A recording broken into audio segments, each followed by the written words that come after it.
A couple bits of housekeeping before we begin. The stuff you know. Turn your cell phones down. Fire exits are there and through the curtains. Bathrooms are on the left. There will be a 10-minute intermission. You will know it's intermission because the lights here will go down briefly, and you see that happen. It's intermission. There are some water bottles and other concessions up front if you'd like a snack or a water. And other than that, just wanted to mention specifically about this company of players that you're about to see.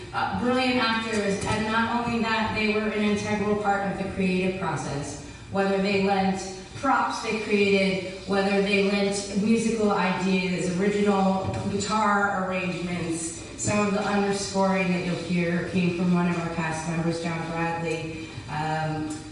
Staging ideas. I mean, the collaboration that went on is amazing in this production. So while I am the director of it, we all created this together, and they deserve as equal credit for their brilliant acting that you'll see, but also for the entirety of the show, how it looks, how it sounds, how it feels.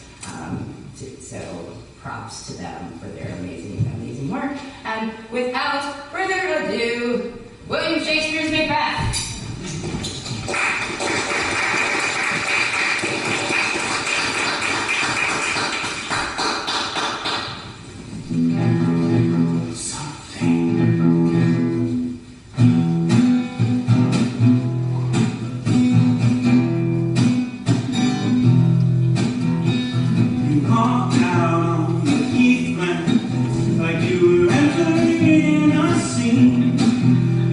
Strategically rested on your hip.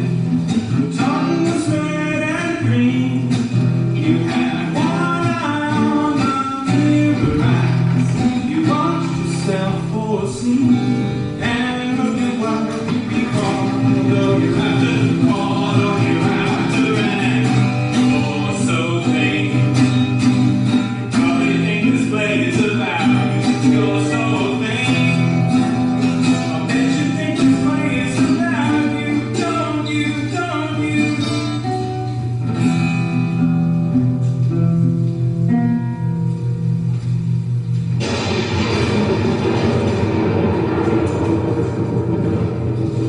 Shall we three meet again?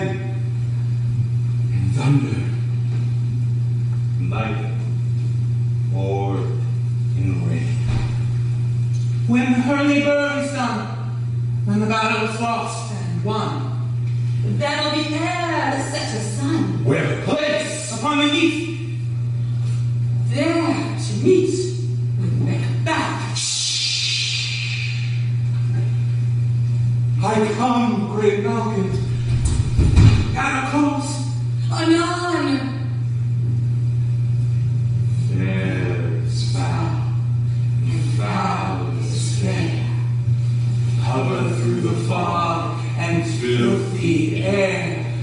Fair is foul, and foul is fair. Hover through the fog and filthy air.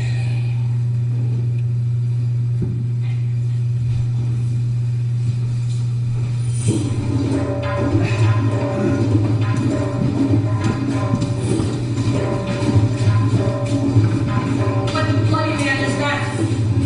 He can report, as seen by his flight of the revolt, the new estate. This is the Thane, who like a good and hardy soldier fought against my captivity. Hail, great friend, save the king the knowledge of the royal as I would sleep it. Doubtful it seems, as two spent swimmers that do cling together in choke one's heart. The merciless MacDonald showed like a rebel's whore, but all's too weak for brave Macbeth. Well, he deserves that name. This gaining fortune with his gruntish steel like Valor's minion, he carved a passage till he faced the slave, which ne'er shook hand nor bade farewell till he unseamed him from the nave to the chokes, and fixed his head upon her battlements. Oh, valiant, valiant cousin, worthy gentleman. As whence the sun gains his reflection, shipwrecking storms and direful thunders, so on that spring, whence comfort seemed to come, discomfort swelled. Mark, King of Scotland, mark, no sooner valor had with the Those owner justice had the valor and compelled these skipping carns to trust their heels, but the Norwegian lord, surveying vantage, with furbished arms and new supplies, and then began a fresh assault. Dismayest not this our captains, Macbeth and Banquo? Yes, as sparrows' heels, if I say so. Cannot support they were as cannons overcharged with double cracks, as they doubly redoubled their efforts upon the foe. But I am faint, my gashes cry for help. Oh, so well thy words become thee as thy wounds. They smack of honor both. Go, get him surgeons. Who comes here? And where do you Canadian of Rosse? When a haste looks through his eyes, so should he look that seems to speak things strange. God save the king. Whence comest thou, worthy thing? From Fife, great king. When the Norwegian banners flout the sky and fan our people cold, Norway himself, with terrible numbers, assisted by that most disloyal trait of the Thane of Cawdor, began a dismal conflict. The victory fell on us. Great happiness. But now Sweden, the Norway's king, craves composition, nor would we deign him burial of his men till he disperse it at St. Colm's Inn, $10,000 to our general use. No more that Thane of Cawdor shall deceive. Our bosom interest, though pronounce his present death, and with his former title, greet Macbeth. We'll see it done. See it done. But he hath lost, noble Macbeth hath won.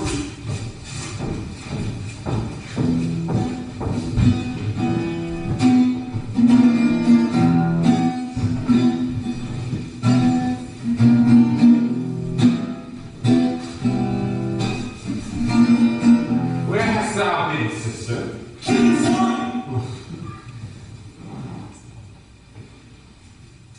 Sister, where thou? A sinless wife had chestnuts in her lap, and munched, and munched, and munched. Give me, quoth I.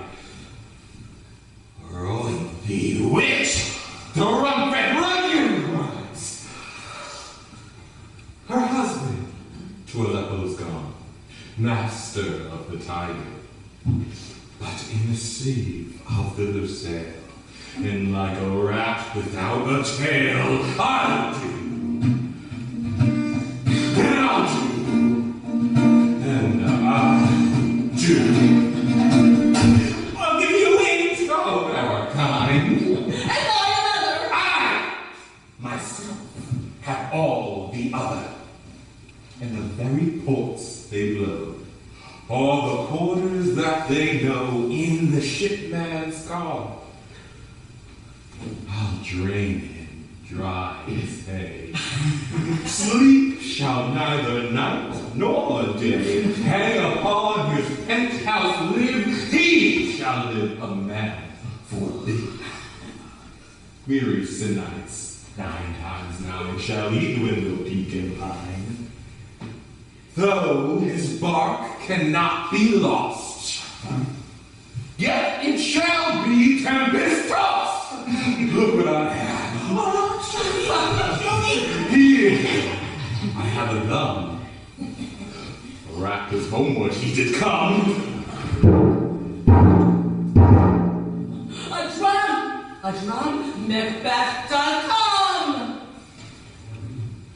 The Wayward Sisters, hand in hand, posters of the sea and land, thus do go about, thrice to thine, thrice to mine, and thrice again to make up 9.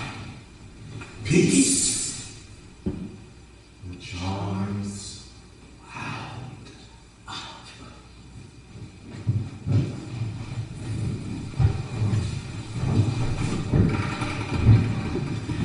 So foul and fair a day I have not seen. How far is it called to Boris? What are these? So withered and so wild with their time that are not like the inhabitants of the earth. And yet are on it. Live you? Or you want that man may question You seem to understand me, but each at once her choppy finger laying upon her skinny lip. You should be women, and yet your beards forbid me to interpret that you are. Speak if you can. What are you? All hail Macbeth. Hail to thee, Thane of Glove. All hail Macbeth! Hail to thee, Thane of Cawdor! All hail Macbeth, that shall be king thereafter. Good sir, why do you start and seem to fear things that do sound so fair? In the name of truth, are you fantastical? Or indeed, what outwardly you show? My noble party you greet with present grace, and great prediction of noble habit, and of royal hope. But he seems wrapped with all. To me you speak not. If you can look into the seeds of time and say which grain will grow and which will not, speak then to me. Hail. Hail! Hail. Lesser than Macbeth, not greater.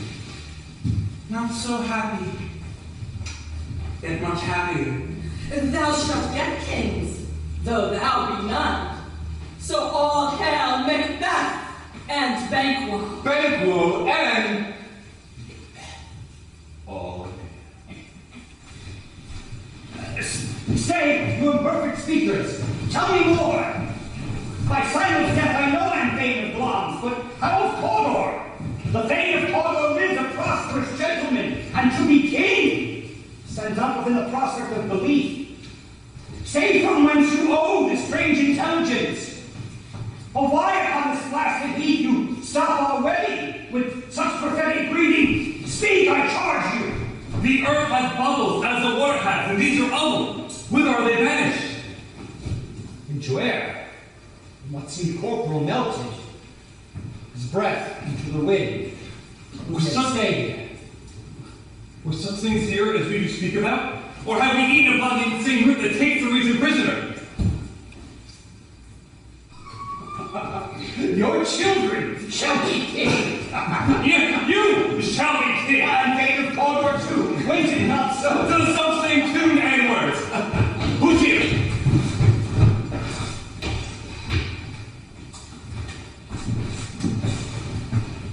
The king hath happily received, Macbeth, the news of thy success, and when he reads thy personal venture in the rebels' fight, his wonders and his praises do contend which should be thine or his. Silenced with that, in viewing o'er the rest of the self-same day, he finds thee in the stout Norwegian ranks, nothing afeared of what thyself didst make. Strange images of death as thick as tail did post with post, and every one did bear thy praises in his kingdom's great defense. We are sent to give thee from a royal master thanks, only to herald thee into a sight, not pay thee.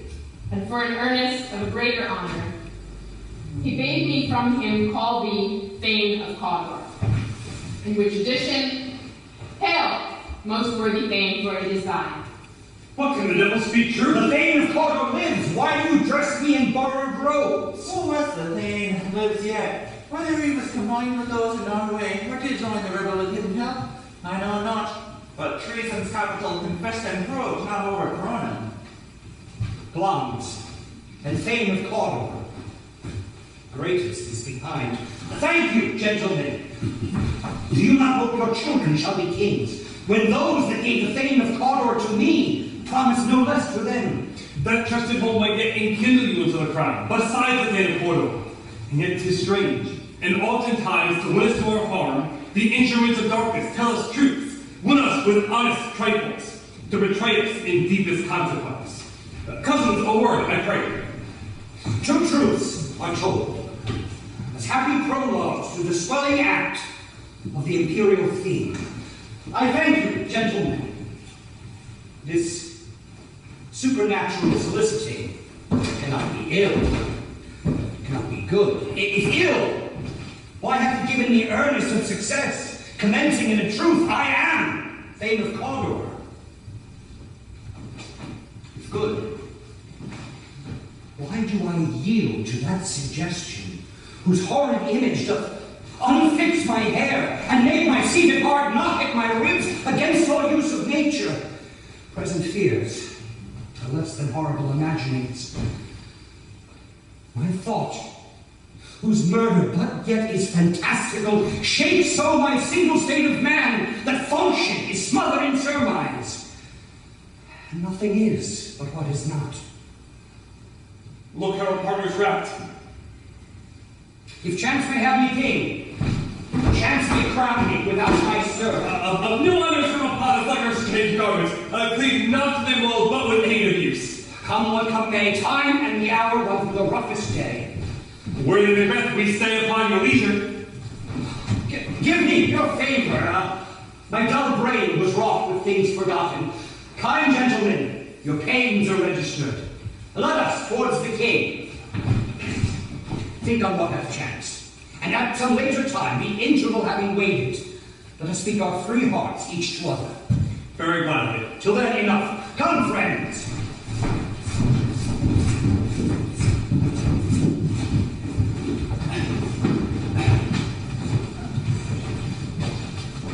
Is execution done on Porter? Are not those in commission yet returned? My liege, they are not yet come back.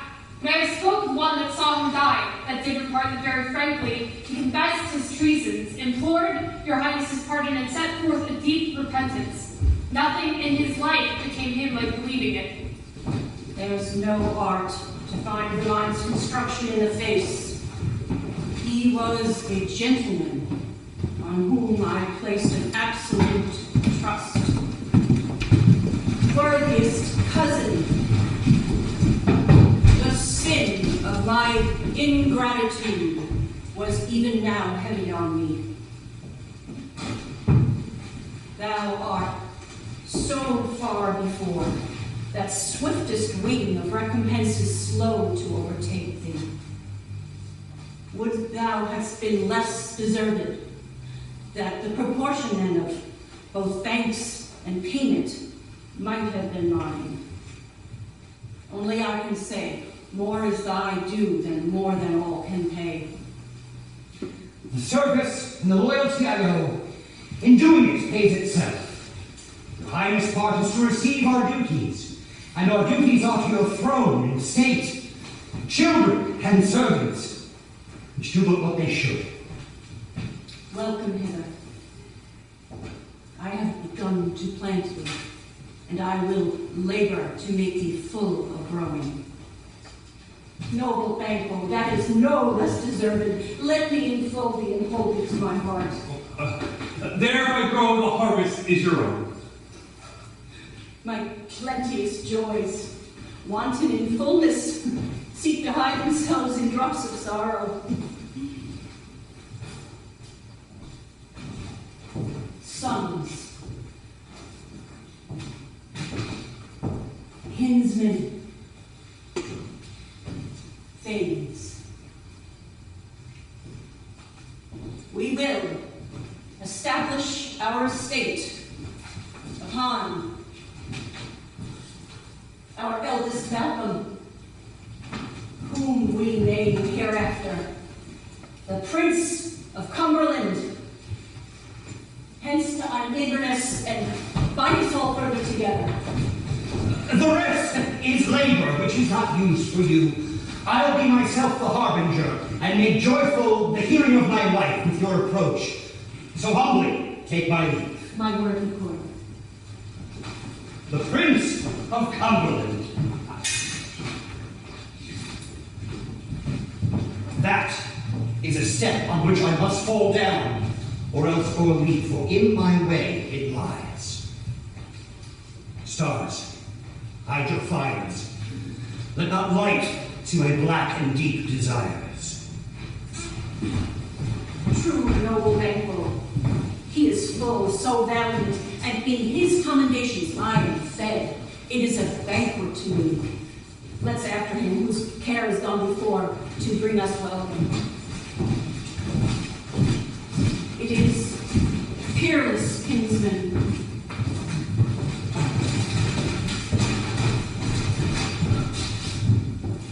We met in the day of success, and I learned by the perfectest report a more in them immortal knowledge. When I burnt and desired to question them further, they made themselves air. As I stood wrapped in the wonder of it, came missives from the king who hailed me Thane of Cornwall, by which title before these wayward sisters saluted me and referred to me to the coming on of time with Hail King that shall be. Oh, this have I thought good to deliver me, my dearest partner of greatness, that thou mightst not lose the jewels of rejoicing by being ignorant of what greatness is promised thee. Lay to thy heart as farewell. As long as thou art in Cawdor, thou shalt be what thou art promised, and yet I fear thy nature. It is too full of the milk of human kindness to catch them there displaying. Thou wouldst be great, art not without ambition, but without the illness to attend it. Hide thee here, that I may pour thy spirits in thine ear, and chastise with the power of my tongue all that impedes thee from the golden round, which fate and metaphysical age seem to have thee crowned withal. No, what is your tidings? The king comes here tonight. Oh, thou art majesty, is not thy master with him? So please you, it is true, our Thane is coming. One of my fellows had his speed. Oh, go give him tending. He brings great news. The brave of his horse croaks the fatal entrance of Duncan under my battlements. Come, you spirits, that tend on mortal knowledge, unsex me here, and fill me from the crown to the toe, top full of dyer's cruelty. Make thick my blood, and pack up the access and passage to remorse, that nature sees between the effect and hit. Come to my woman's breast, and take my young for gall, you murdering ministers, who in your sightless substance wait on nature's mischief. Come, think of it, and call thee in the dullest smoke of hell, that my keen knife see not the wound it makes, nor heaven peep through the blanket of the dark, to cry, hold, hold! Oh, great gods! Oh, worthy Cawdor, greater than both by the all hereafter. Oh, thy letters have transported me beyond this ignorant present, and I feel now the future in the instant. My dearest love, Duncan comes here tonight. Oh, when goes hence? Tomorrow, as he purposes. Whenever shall sun that laurel seed, the face, my Thane, is as a book, where men may read strange matters to guile the time. Look like the time, bear welcome your eye, your hand, your tongue. Look like the innocent flower, but be the serpent under it. He that is coming must be provided for, and you shall leave tonight this great business into my dispatch. We will speak further. Only look up clear, to alter favor ever is to fear. Leave all the rest to me.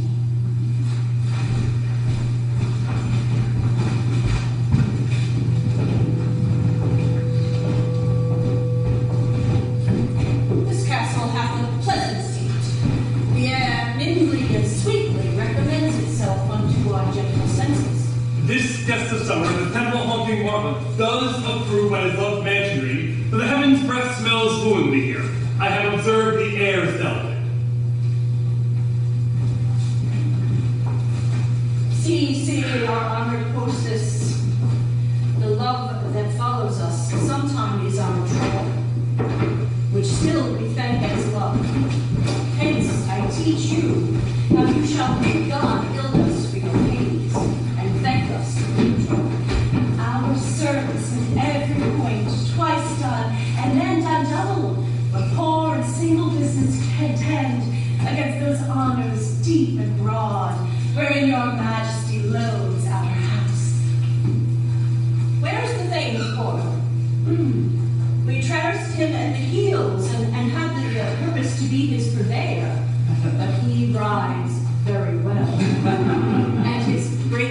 love, sharper than his sword, brought him to his home before us. We are your best friend. Your servants have theirs, and what is theirs has come to give their audit at your highness's pleasure, still to return your own. Your hand. Conduct me to my post. We love you highly, and on your lead.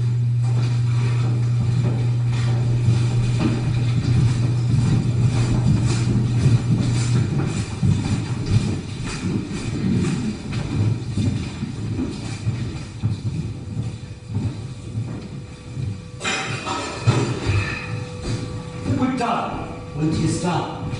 That it were well, or done quickly. If the assassination could trammel up the consequence and catch with Miss Circe's success, that but this blow might be the be-all and the end-all. But in these cases, we still have judgment here, that we but teach bloody instructions, which being taught, return to plague the inventor. He's here in double trust. First, as I am his kinsman and his subject, strong both against the deed. Next as his host, who should against his murderer bar the door, not bear the knife myself. Besides, this Duncan has borne his faculties so meek, hath been so clear in his great office, that his virtues will plead like angels, trumpet-tongued, against the deep damnation that he's taking off. And pity, like a naked newborn babe, striding the blast of heaven's cherubim, horsed upon the sightless couriers of the air, shall blow the horrid deed in every eye. The tears may drown the wind. I have no spur to prick the sides of my intent, but only vaulting ambition, which o'erleaps itself and falls on the other side.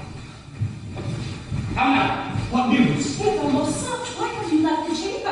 Hath he not asked for you? No, not he has. We will proceed no further in this business. He hath honored me of late, and I have bought golden opinions from all sorts of people, which would be worn now in their newest gloss, not cast aside so soon. Oh, was the hope wherein you dressed yourself and have it slept since, and wakes it now so green and pale, but it did so freely? Oh, from such I account thy love. Art thou feared to be the same in thine own act and valor, as thou art in desire? Wouldst thou have that which thou esteemest the ornament of life, and live like a coward in thine own esteem, letting I dare not wait upon I would, like the poor cat in the attic? I prithee, people! I dare do all that may become a man. Who dares do more is none. What beast was it then that made you break your enterprise to me? When you durst do it, then you were a man. And to be more than what you were, you would be so much more the man. Nor time nor place to be here, and yet you would make both. They have made themselves, and now their fitness, now does unmake you. I have given suck, and know how tender it is to love the babe that milks me. I would, while he was smiling in my face, have plucked my nipple from his boneless gums, and dashed his brains out, had I so sworn as you have done to this. If we should fail. We fail? But screw your courage to the sticking place, and we will not fail. Well, Duncan is asleep. His two chamberlains will I wind the sail, so convinced to memory the war of the brain shall be like a fume, and the receipt of reason in that only. When in swine sleep their drenched natures lies in a death. What can you and I not perform upon the unguarded Duncan, when not put upon his spongy officers, who will bear the guilt of our great quell? Bring forth men children only, for thy undaunted metal should compose nothing but males. Willing have we received, when we have marked with blood this sleepy too of his own chamber, and used their very daggers that they have done it. Who dares receive another? For we shall make our griefs and clamor roar upon his death.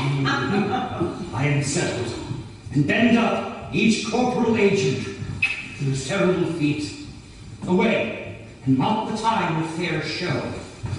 False face doth hide, but false heart doth know.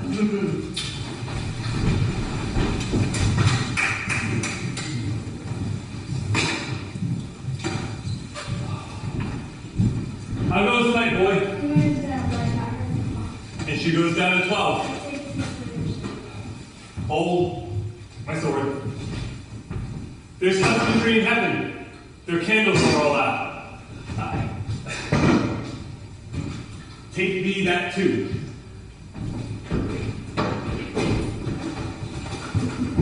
A heavy summons lies like lead upon me, and yet I would not sleep. The merciful powers restraining me, the cursed thoughts that nature gives way to in repose. Give my sword. Who's here? Friend.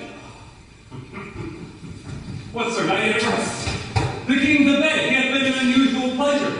He sent forth great largesse to your offices. This diamond he greets you right withal. I dreamt not said to the three Wayward sisters. To you they have shown some truth. I think not on them. Yet, when we have an hour or more to spare, we would spend it in some words upon that business, if you would grant the time. At your kindest leisure. If you shall cleave to my consent when 'tis, it shall make honor for you. So I lose none. In seeking to augment but still keep my bosom franchise and allegiance clear, I shall be counseled.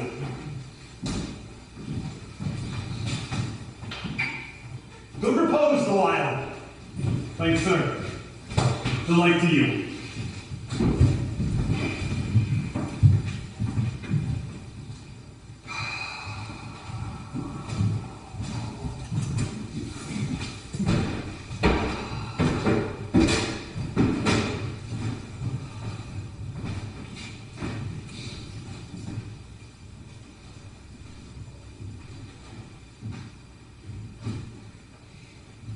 Is this a dagger? I see before me the handle toward my hand. Come, let me clutch thee. I have thee not, and yet I see thee still. Art thou not? Fatal vision, sensible, to feeling as to sight. Or art thou but a dagger of the mind, a false creation, proceeding from the heat-oppressed brain? I see thee yet, in forms palpable as this which now I draw. Thou marshals me the way that I was going, and such an instrument I was to use. Mine eyes are made fools of the other senses, or else worth all the rest. I see thee still, and on thy blade and dudgeon, gouts of blood.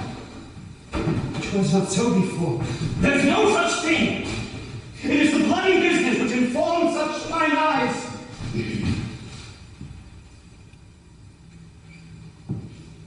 Now, over the one-half world, nature seems dead, and wicked dreams abuse the curtained sleep. Witchcraft celebrates pale Hecate's offerings, and withered murder, allumed by the sentinel, the wolf, whose howls his watch, moves like a ghost. Oh, thou sure and firm set earth, hear not my steps, which way they walk, for fear the very stones may break my whereabout, and take the present horror from the time, which now suits with it, while I fret, he lives. Words to the heat of deeds, too cold breath gives.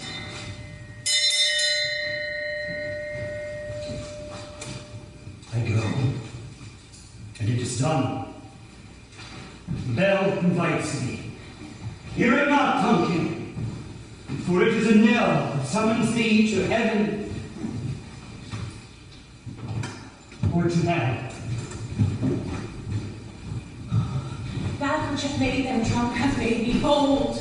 That which hath quenched them hath given me fire. Hark. Hark. Oh, it was the owl. The tree to near about it. Oh, and the doors are open. And the servant grooms to mark their charge with snores. I have drugged their posets. The death of nature to contend whether they live or die. Who's there? Come out! Alack, I am afraid the wait is not done. The effect and not the deed confounds us. Oh, I laid their daggers ready. He could not miss him. Had he not resembled my father as he slept, I had done it. My husband! I have done the deed.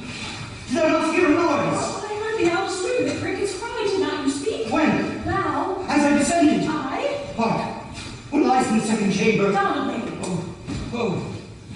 This is a sorry sight. Oh, a foolish thought to say a sorry sight.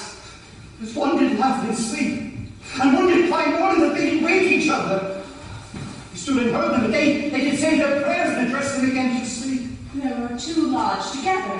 One cried, God bless us, and amen the other, as they had seen these hangman's hands. Listening to their fear, I could not say amen when they did say God bless us. Think about it not so deeply. But wherefore could I not pronounce amen? I had a most needed blessing and amen stuck in my throat. These deeds must not be thought after these ways. It will make us mad. If I could a voice cry, sleep no more. Macbeth doth murder sleep, the innocent sleep. Sleep that knits the raveled sleep of care. Balm of hurt minds, great nature's second course. Chief nourisher in life's feast. Worthy fame. Who was it that thus cried? Still it cried, sleep no more, through all the house. Fleance doth murder sleep, and therefore Cawdor shall sleep no more. Macbeth shall sleep no more. Do unbend, noble spirit, to think so brain sickly of things. Go get some water, and wash this filthy witness from your hands. Why did you bring the daggers there? They must lie there. Oh, go. Gild and smear the secret groups with blood. I'll go no more. I cannot bear to think of what I've done. Look at it again, I dare not. Oh, for what purpose give me the daggers? Sleeping in the dead are but as pictures. 'Tis the eye of childhood that fears a painted devil. If he do bleed, I will gild the face of the grooms withal, for it must be their guilt. Whence is that knocking? How is with me when every noise appalls me? What hands are these, huh? They pluck out my eyes! Will all great Neptune's oceans wash clean this blood from thy hands? No. It is my hand, or rather, the multitudinous seas incarnadine, making the green one red. The hands from your color now. I think to wear a heart so white. There's nothing in the south entry. Retire we from our chamber. A little water clears us of this deed. How easy it is then. Constancy hath left you unattended. More knocking. Go, get on your nightgown. Look not so poorly lost in your thoughts. To know my deed, profess not to know myself. Where are you talking? By knocking. I would thou couldst.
blame themselves for the expectation of plenty.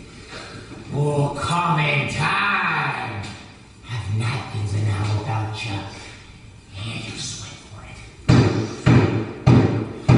Knock, knock. Who's there? In the name of... the Alphagel's name. Hey, here's an equivocator. Who could swear on bold scales against iron scale? Who committed treason enough, for God's sake, but could not equivocate to heaven.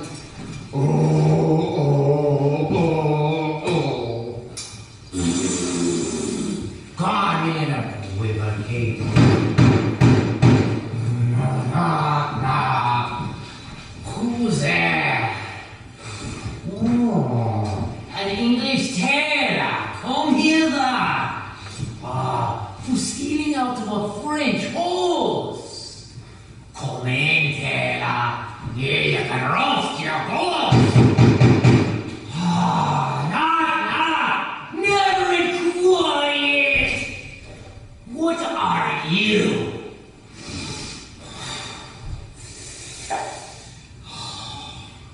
This place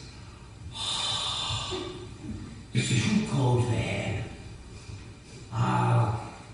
Teleport no further. I thought I can take in some from all profession and took that primrose way to the everlasting bonfire. And on, I pray you remember the porter. Yeah! Was it so late, friend, ere you went to bed, that you do lie? So late! Thanks, we'll carouse around to the second cup. And drink, sir. It's a great provoker of three things. What three things does drink especially provoke? Now, sir. Beat the nose, sleep, and urine.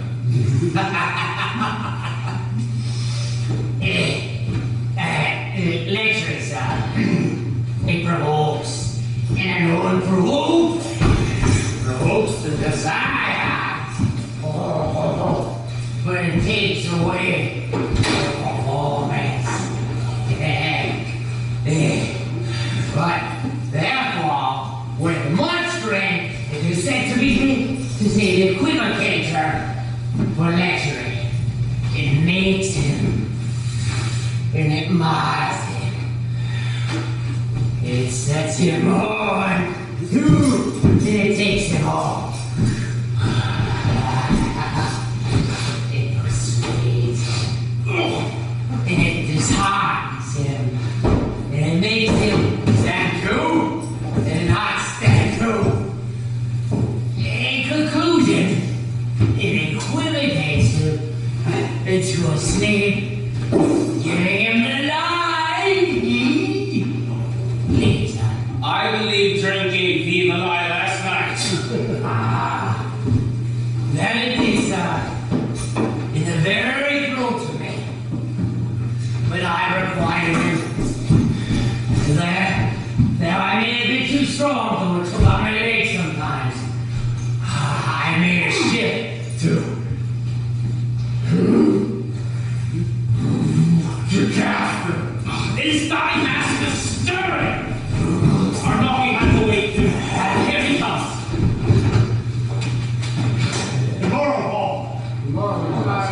Is the king stirring, worthy thane? Not yet. Well, he did command me to call time upon him. I have almost slipped the hour. I'll bring you to him. I know this is a joyful pleasure to you, but yet 'tis one. The labor we delight in, physics pay. This is the door. I'll make some bold call, for 'tis my limited service. Goes the king hence today? He does. did to the point, sir. The night has been unruly. Where we lay, our chimneys were blown down, and as they say, lamentings heard in the air. Strange screams of death. And prophesying with accents terrible of dire combustion and confused events, new hatched through the woeful time. The obscure bird clamored the livelong night. Some say the earth was favor, some did shake. 'Twas a rough night. My young remembrance cannot parallel or fellow to it. Oh! Aurora! Aurora! Aurora! Tongue nor heart cannot conceive nor name thee. What's the matter? Confusion now hath made his masterpiece. Most sacrilegious murder hath broke over the Lord's anointed temple and stole hence the life of the building. What's that you say? The life? He knew his majesty. Approach the chamber, do not bid me speak. See, and speak yourselves. Awake! Awake! Bring it up and down! Murder! Treason! Banquo and Donalbain!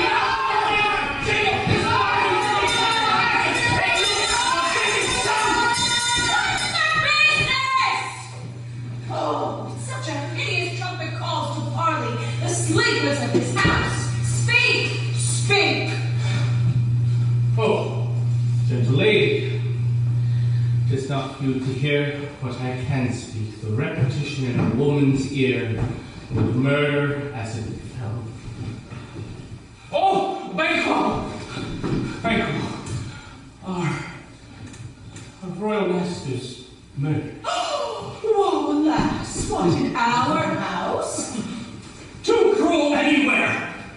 Dear God, I pray thee, contradict myself. Say 'tis not so. Oh. Had I died but an hour before this chance, I would have lived a happy life. And from this moment, nothing serious in mortality, always but joys. Renown and grace are dead. What is this? You are. You do not know it. The head, the spring, the fountain of your blood is stopped. The very source of it is stopped. Your royal father's marriage. Oh, by whom? Those in his chamber, as it seemed, had done it. Their hands and faces were all badged with blood. So were their daggers. They stared and were distracted. No man's life was virtuously with them. Oh, I do repent me of my fury, that I did kill them. Wherefore did you so? Who can be wise, amazed, temperate, furious, loyal, and neutral in a moment? No man! The expedition of my violent love outrun the pause of reason. Here lay Duncan, his silver skin, laced with his golden blood, and his gash stabbed with like a breach in nature. Who could refrain? That had a heart to love, and in that heart, courage to make love known. Oh, help me, Hansen! Look to the lady. Why do we hold our tongues at most? We play this argument for hours. What should be spoken here where our fate in an hour only rush to seize us? As we may, our tears are not improved. There are strong sorrow and emotion. Look to the lady.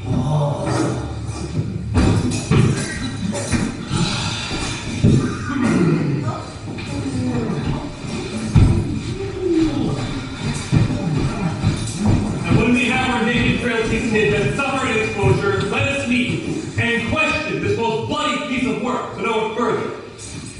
Fears and scruples shake us. In the great hand of God I stand, and then against the undivulged pretense I fight of treasonous malice. And so do I. So all. Let's bravely put on manly readiness and meet in the hall together. Well intended. What will you do? Let's not consort with them.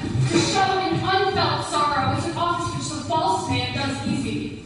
All to England. To Ireland I. Our separated fortune shall keep us both the safer. Where we are, there's daggers in men's smiles. This murderous shaft that shot hath not yet lighted. And our safest way is to avoid the aim. Therefore to horse, and let us not be dainty of leave-taking.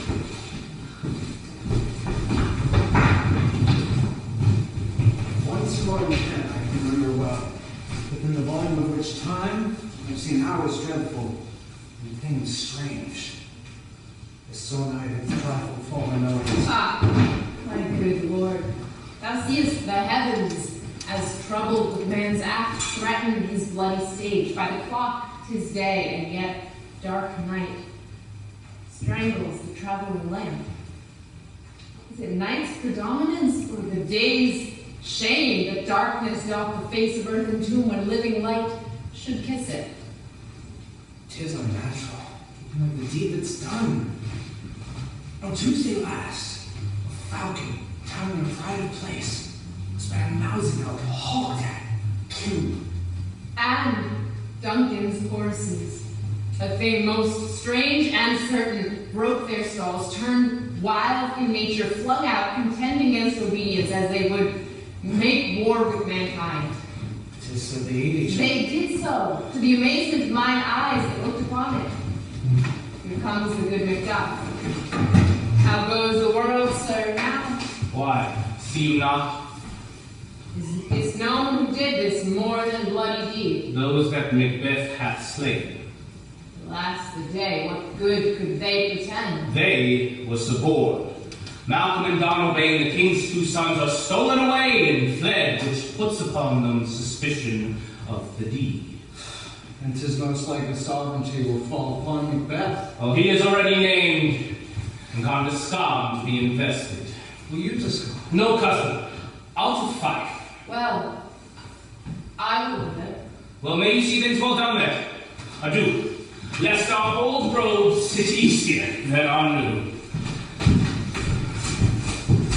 Away! Away! Away! Away! I come with all the speed I may. Lack of you, we lack but you. Come away, make up the counts. Oh, art thou come? What news? What news? All goes well to our delight. Either come or else. Refuse. Refuse. Refuse.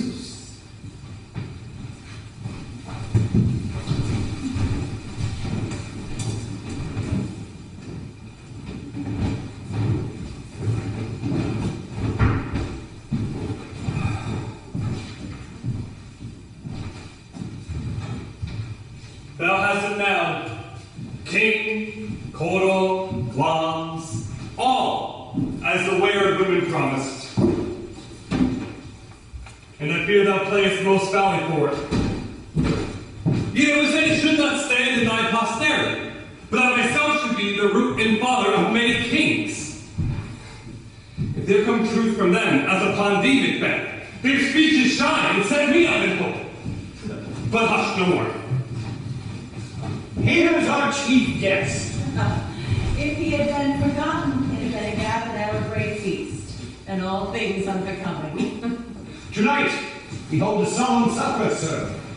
Now expect your presence. That your highness command upon me, to which my duties are a most indissoluble tie forever knit. Ride you this afternoon. I know the Lord. You should have else desired your good advice, which still hath been both grave and prosperous in this day's council, but we'll take tomorrow. Is it for you, Rosse? As far, my lord, will fill the time twixt this and supper. Fail not our feast. My lord, I will not. We hear of bloody cousins are bestowed in England and in Ireland, not confessing their cruel parricide, filling their hearers with strange inventions. But of that tomorrow, when wherewithal we shall have cause of state, craving us jointly. Hide your horse, adieu, till you return at night. Goes Fleance with you. I beg your lord, our time does fall upon us. I wish your horses swift and sure of foot, and so I do commend you to their backs. Let every man be master of his time till 7 at night, to make society the sweeter welcome. And we will keep ourselves until supper time alone. Well then, I'll be with you. Sarah, come here. Attend those men, at leisure. There are, my lord, without the palace gate. Bring them before us.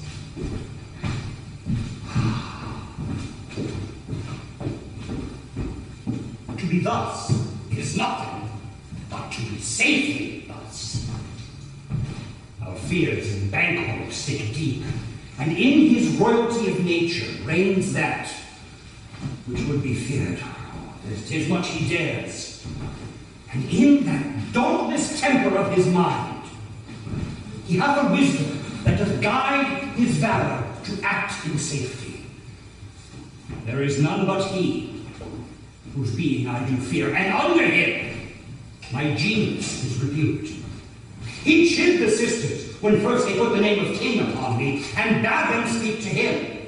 Then, prophet-like, they pronounced him father to a line of kings.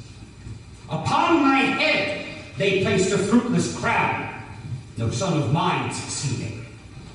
If so, for Banquo's issue have I filed my mind, for them have I the gracious Duncan murdered, only for them, and mine eternal jewel given to the common enemy of man, to make them kings, the seed of Banquo, kings. Rather than so, come fate into the list. Who's there? Was it not yesterday we spoke together?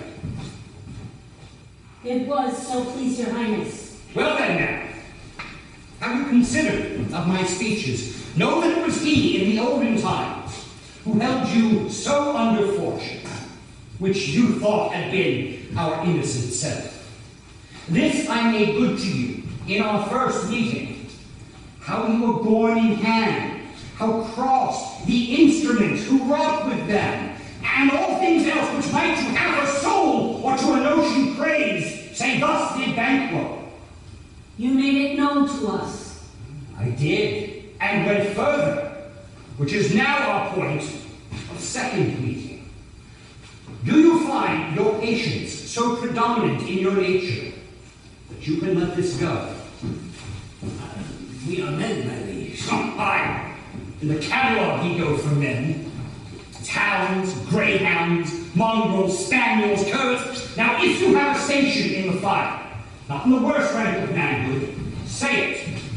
And I will place that business in your bosom, the execution of which takes your enemy off, gravels you to heart, and love of us, who wear our health but sickly in his life, which in his death are perfect. I am one, my liege, whom the vile blows and buffets have so incensed that I am reckless when I do despite the world. And I another, so weary with disasters, tugged with fortune, that I would set my life on any chance to mend it or be rid of it. Both of you know that Banquo was your enemy. You made it known to us, sir. So he is mine. And in that bloody distance, when every moment of his being thrust against my nearest of life, and though I could with barefaced power sweep him from my sight and bid my will avouch it, yet I must not. For certain friends that are both his and mine, whose love I may not drop, but wail his fall, whom I myself struck down. And so it is that I to your assistance do make love, masking the business from the common eye for sundry weighty reasons. We shall do as you command us, my lord. Your spirit shine through you. Within this hour at most, I will advise you where to plant yourself. Acquaint you with the perfect spy of the time, the moment on it, for it must be done tonight. Fleance, his son, who keeps him company, whose absence is no less material to me than is his father's, must embrace the fate of that cruel hour. Resolve yourselves apart. I'll come to you anon. We are resolved, my lord. I'll call upon you straight. Abide within.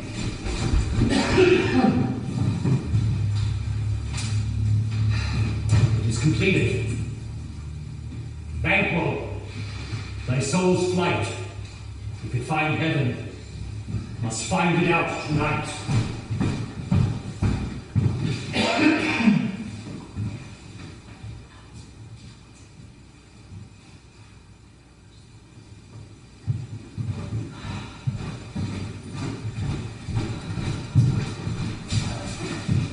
Is Banquo gone from court? Aye, madam, but returns again tonight. Tell the king that I would attend his leisure for a few words. Madam, I will. All had, all spent, and our desires without content. Save her to be that which we destroy. My destruction well enough for joy. And now, my lord, why do you keep alone? Things without remedy should be without regard. What's done is done. We have scorched the snake, not killed it. She should close and be herself, while our poor Alice remains in danger of her former truth.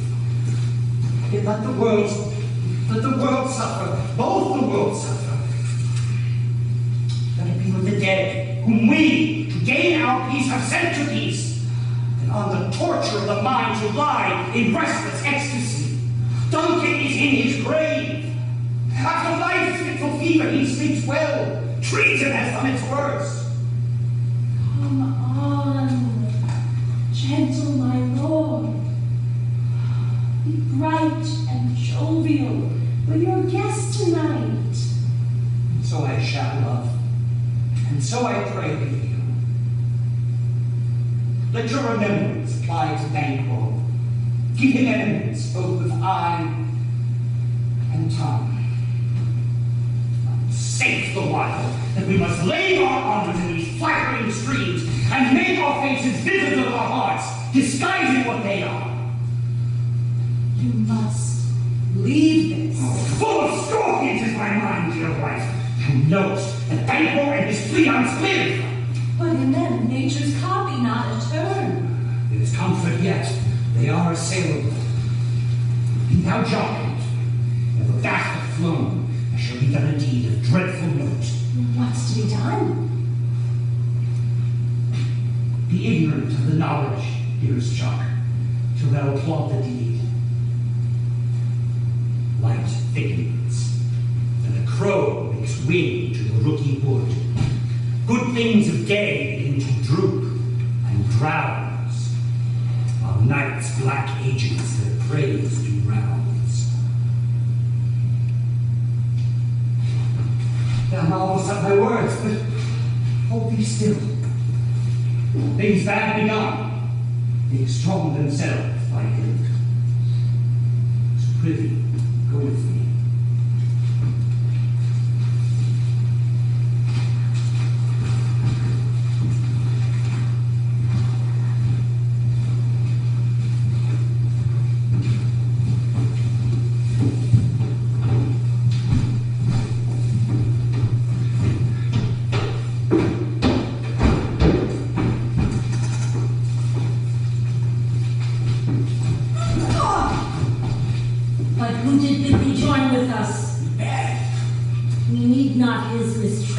Since he delivers our offices and what we have to do to the direction just.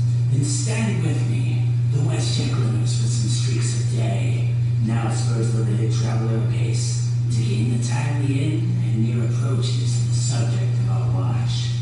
Hark! I hear horses. Give us a light there. Ho! It is he. As I should see a note of exhortation are already in the court. His horses go about. Almost a mile, so he does usually, as all men do, from hence to the palace gate, and they get to work. A light! A light! It is he. Stand to it. It will be raining tonight. Let it come down. Oh, treachery! Fly, to Fleance! Fly! Fly!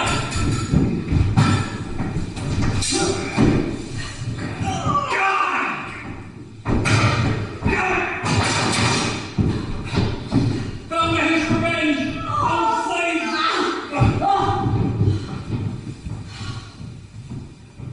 There's but one down. The sun has fled.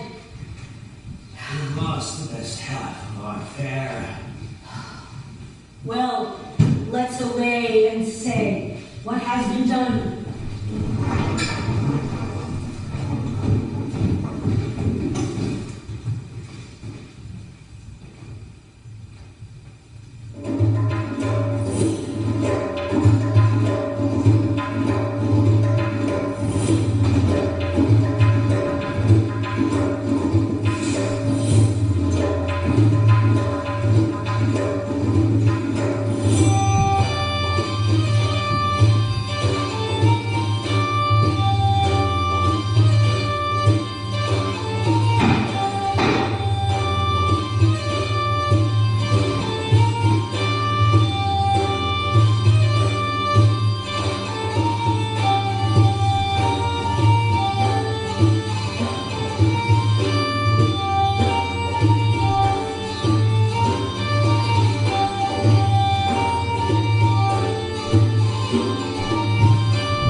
down. First and last, a hearty welcome. Thanks to your Thanks to your majesty. majesty. We will mingle with society and play the humble host. Our hostess keeps her state, but in this time, we will require her welcome.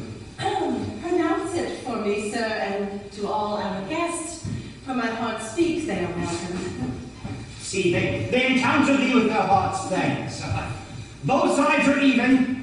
Here I'll sit in the midst, be large in mirth, and none will drink a measure, the table round. There's blood upon my face. 'Tis Banquo's then. 'Tis better be without than be within. Is he dispatched? Aye, most royal sir. His throat is cut. That I did for him. Thanks for that, thou art the best of the cutthroats. Yet he's good that did the like for Fleance. If thou didst, it thou the nonpareil. My lord, Fleance escaped. Here comes my fit again. I had else been perfect. Whole as the marble, bounded as the rock, as broad and general as the casing air. But now I am cabined, cribbed, confined, bound in to saucy doubts and fears. The Banquo safe. I, my lord, safe in a ditch he bides with 20 trenched gashes in his head, the least a death to nature. Thanks for that. Get thee gone, we'll hear ourselves again. My father, Lord, you do not give the cheer. Your feast is sold, though 'tis often vouched for 'tis making. To feed were best at home. Commence the soft meat ceremony, leading there without it. Sweet remembrance. Now, good digestion, wait on appetite, and health on both. Yes, your highness, please, sit down. Here have we now our country's honor roofed, were the graced person of our Banquo present. Who, may I rather challenge for unkindness than pity for mischance. His absence, sir, lays blame upon his promise. Please, your highness, to grace us with your royal company. The seat's taken. There's a place reserved, sir. Where? Here, my good lord. What is it that moves, your highness? Which of you have done this? What, my good lord? Thou canst not say I did it. Never shake thy gory locks at me. Gentlemen, rise. His highness is not I pray you take seat. My lord is often thus, and hath been since his youth. I pray you, keep seat. The fit is momentary, and upon a thought we will be well again. If you much doubt him, you will offend him. Extend his pleasure, feed, and regard him not. Are you a man? I, a bold one that might look upon that which might appall the devil. Oh, proper stuff. This is the very painting of your fear. This is the ever-drawn dagger which you said led you to Duncan. All these flaws and starts, impostures to true fear, would well become a woman's story, and a winter's fire authorized by her grand dam. Oh, shame itself! Why do you make such faces? When all's done, you look but on a stool. Pretty, outgrown female, outgrown thing. What care I? If thou canst nod, speak too. If charnel houses and our graves may send those that we bury back, our monuments shall be the moors of kites. What? Oh, woe, alack. Oh, this is quite unmanned folly. If I stand here, I saw him. Fie for shame! Blood hath been shed ere now. In the olden time, ere human statute purged the gentle wheel.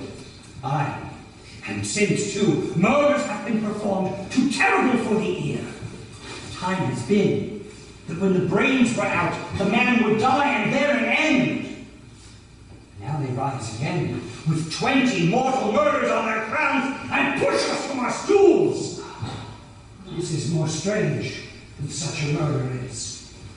My worthy lord, your noble friends do lack you! I do forget. Do not muse at me.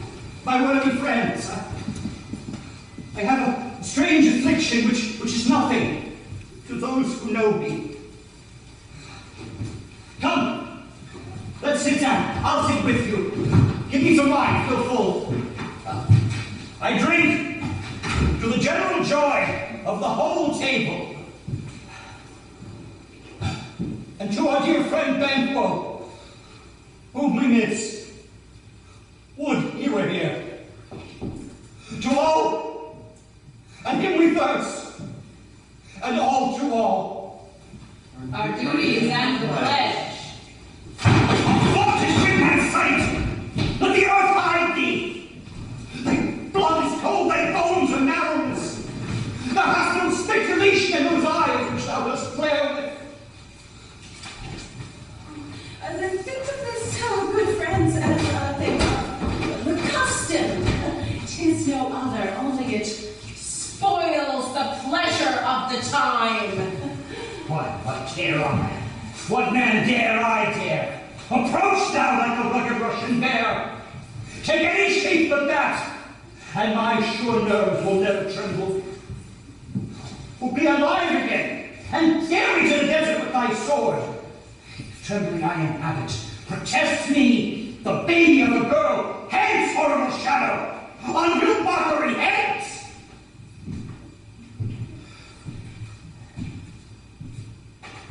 And so, being gone, I am a man again. Pray sit still. You have displaced the mirth with most admired disorder. Can such things be, and overcome us like a summer's cloud without our special wonder? You may be strange, but now I think you can behold these sights and keep the natural rule of your cheeks when mine are blanched with fear.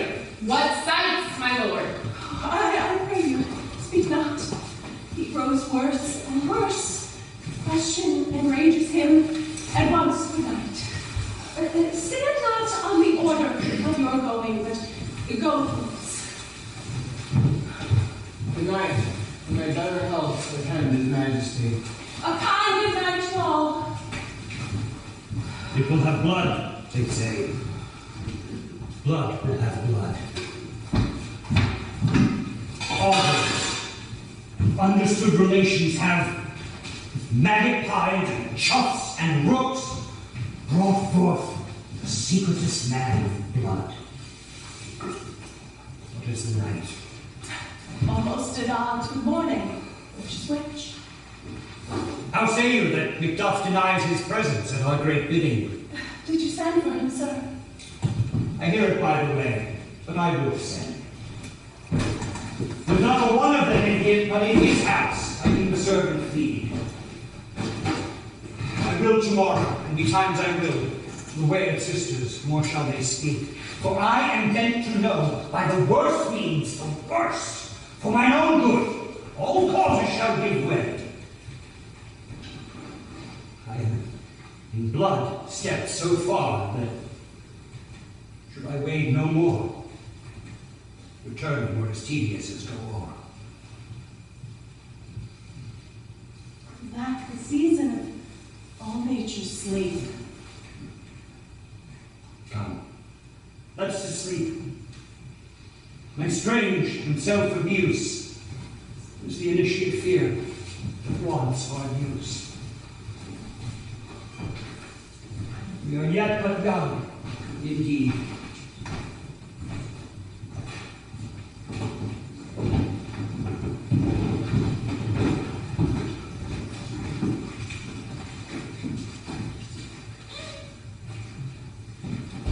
Oh, here she is.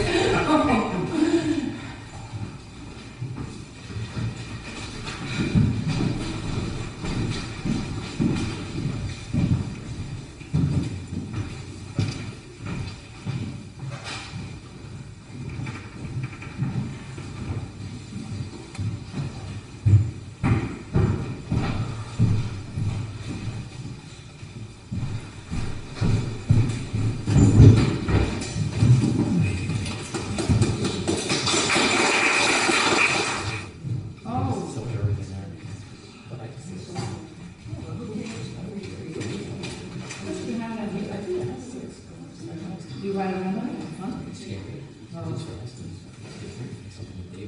Oh, there's one down there. With that handle somebody doesn't.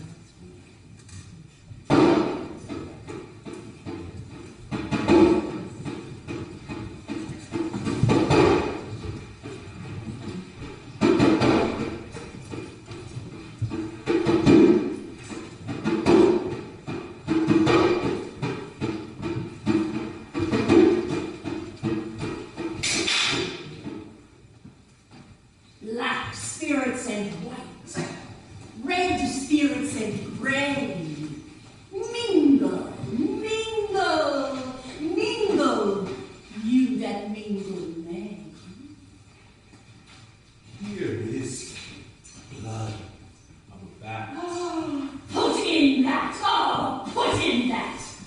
Here's leopard's mane. Put in a grain. The juice of toad, the oil of adder. Those will make the charms grow madder. Put in, there's all, and breathe the stench. Nay, here's 3 ounces of a red-haired wench. Round, Round, about, all ill come running, all good in hat.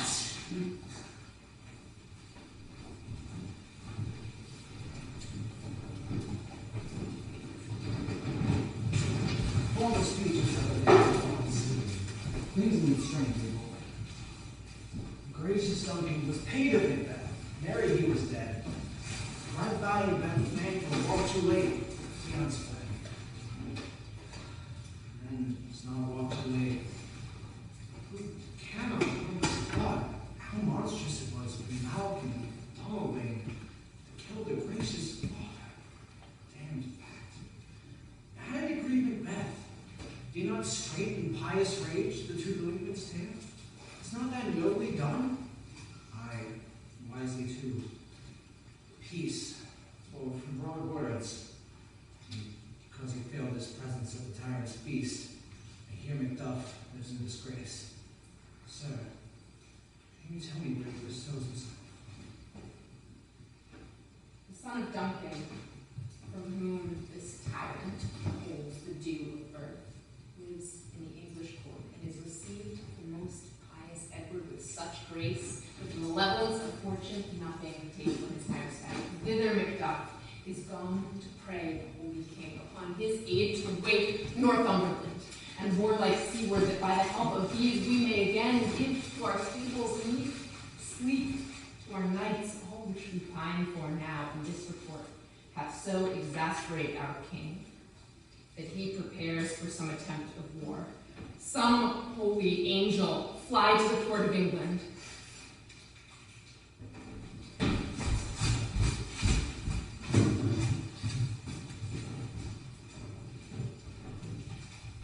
Reiss, the bride cat, hath new. Thrice and once a hedge pig wide.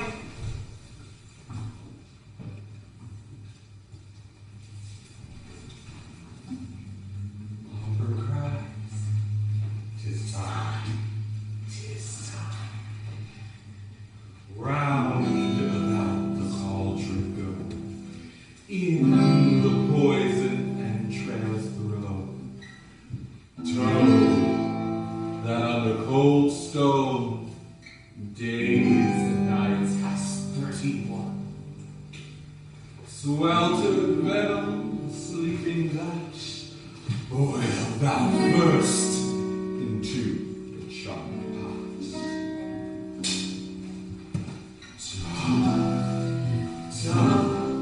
Toil and trouble, fire, burn, and cold.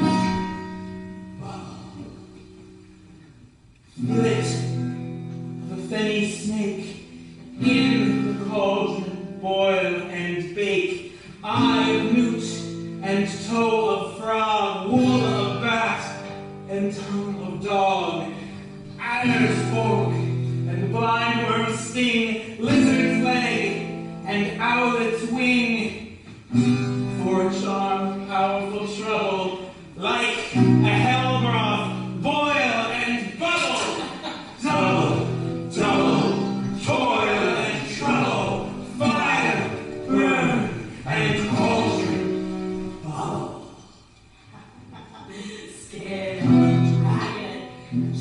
and wolf, which is money, maw, and gulf.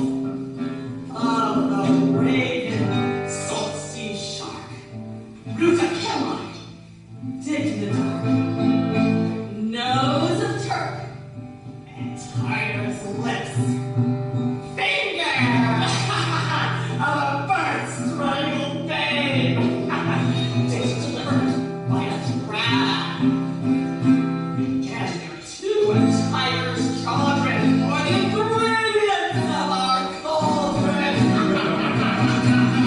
Trouble, double, toil and trouble, fire, burn, and cold.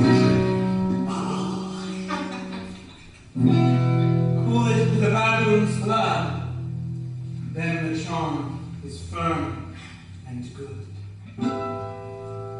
By the pricking of my thumbs, something wicked this way comes. Open locks, whoever knocks. How now, you secret black and midnight hags? What is to do? A deed without a name. Conjure you. By that which you profess, however you come to know it, answer me. Though you untie the winds and let them fight against the churches, though the Yesti waves confound and swallow navigation up, though nature's Germans tumble all together, even till destruction sings, answer me to what I ask you. Speak. The man will answer. Pour in Sal's blood, that hath eaten her 9 fellows. Grease that sweet from the murderer's gibbet, throw come high or low, Thyself and office, deathly show.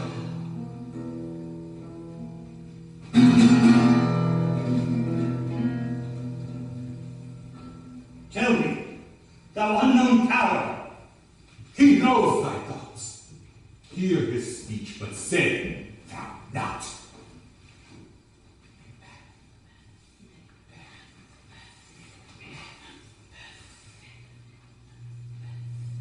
Beware, Macduff!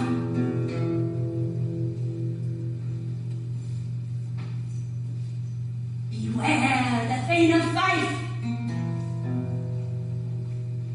Dismiss me. Dismiss me. Dismiss me. Enough! for thy good caution, thanks. Thou hast taught my fear aright, but one word more. He will not be commanded. He is another, more potent than the first.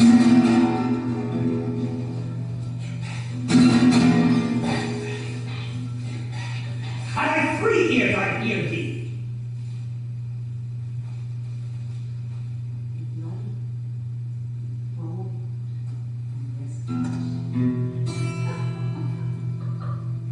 Laugh to scorn the power of man, for none of woman born shall harm Macbeth. Then live, Macduff. What need I fear of thee? And yet, I'll make assurance double sure. I'll take a bond of fate. Thou shalt not live, that I may tell pale-hearted fear it lies, and sleep in spite of thunder. What's that? Lies the issue of a king. Listen, but speak not too. Be lion metal, proud and take no care. Who chafes, who frets, or where conspirers are. Macbeth shall never vanquished be until great Burnham Wood to high Dunsinane Hill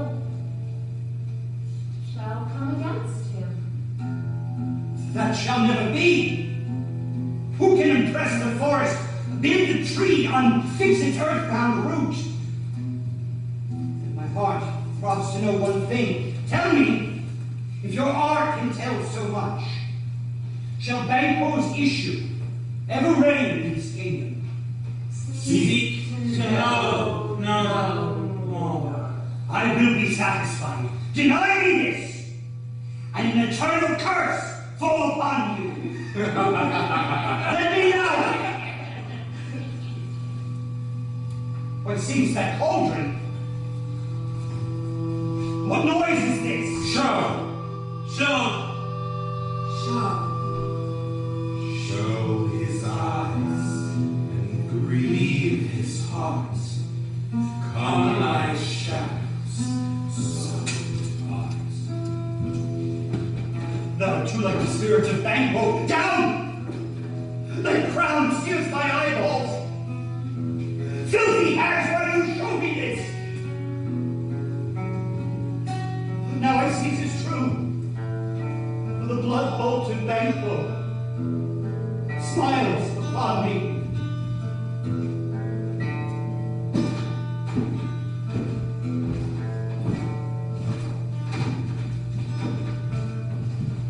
What? Is this so? Aye, sir. All this is so. But why stands Macbeth thus amazing? Come, sisters, cheer we up his sprites, as we show the best of our delights. I'll charm the air to make a sound while you perform your antique rounds. That this great king may kindly say, our duties did his welcome pay.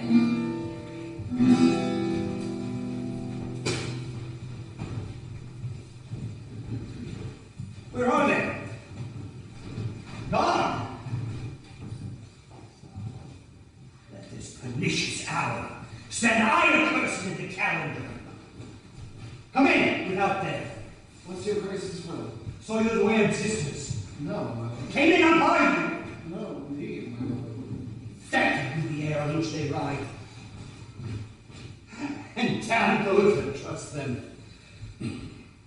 I did hear the galloping of horse. Who came by? 'Tis 2 or 3, my lord. They bring you word. Macduff has fled to England. Fled to England. Aye. Time. Thou anticipates my dread exploits. The flanking purpose never is overtook unless the deed goes with it. From this moment, the very first things of my heart shall be the first things of my hand. And even so, to crown my thoughts with acts, be it thought and done, the castle of Macduff I will surprise, seize upon Fife, give to the edge of the sword his wife, his babes, and all unfortunate souls who trace him in his line. No more boasting like a fool. This deed I'll do before this purpose cool. But no more sights. Where these gentlemen? Take them where they are. What hath he done to make him fly away? You must have patience, madam. He had none. His flight was madness. When our actions do not, our fears do make us traitors. You know not whether it was his wisdom or his fear. Wisdom.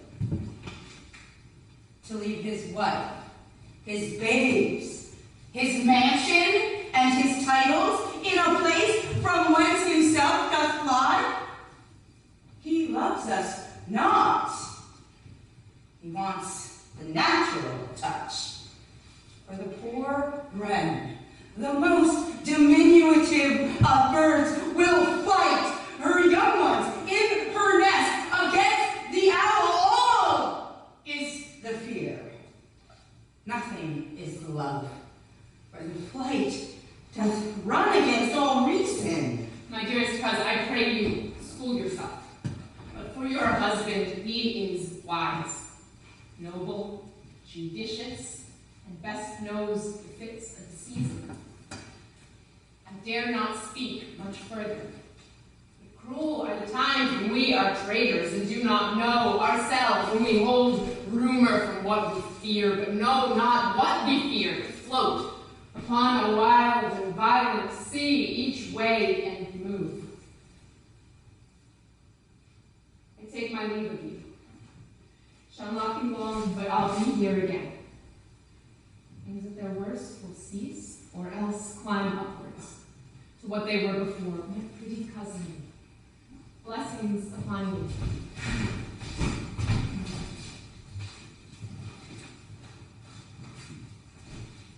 Fathered she is, and yet she's fatherless. I am so much a fool. Should I stay longer, it would be my disgrace and your discomfort. Take my leave at once.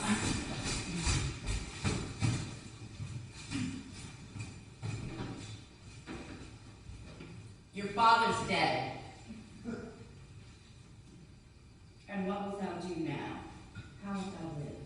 As birds do live. What, with worms and flies?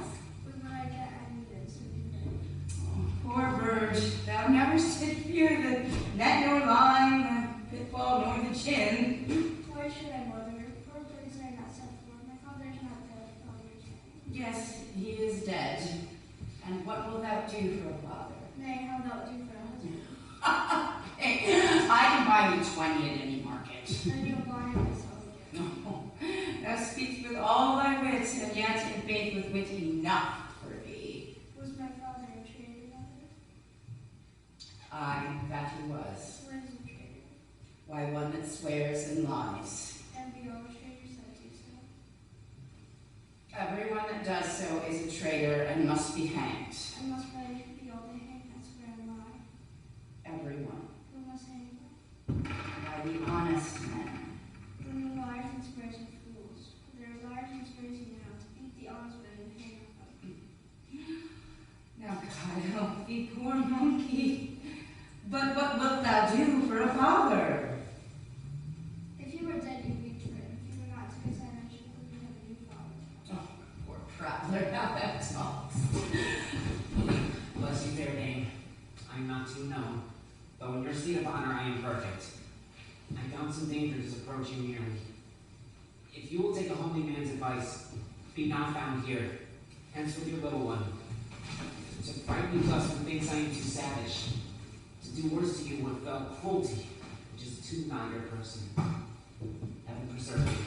I dare abide no longer. Whither should I fly? I have done no harm.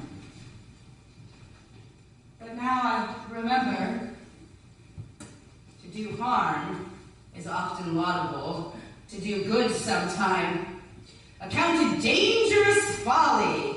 Why then, alas, do I put up the defense to say, I have done no harm? What are these faces? Where is your husband? I hope in no place so unsanctified as such as thou mayst find him. He is a traitor. Of treachery! Yes, You egg!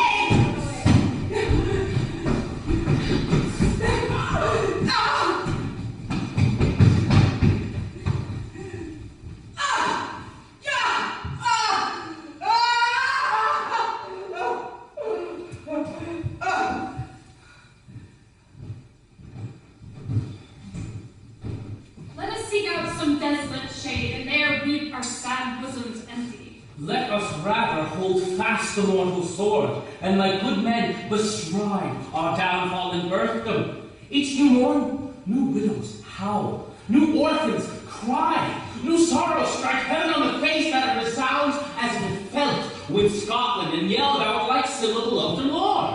When I believe, I'll wail. What no believe, and when I can redress, as I shall find the time to friend, I will. What you have spoke, it may be so perchance. This tyrant, whose soul name blisters our tongues, was once thought honest. You have loved him well,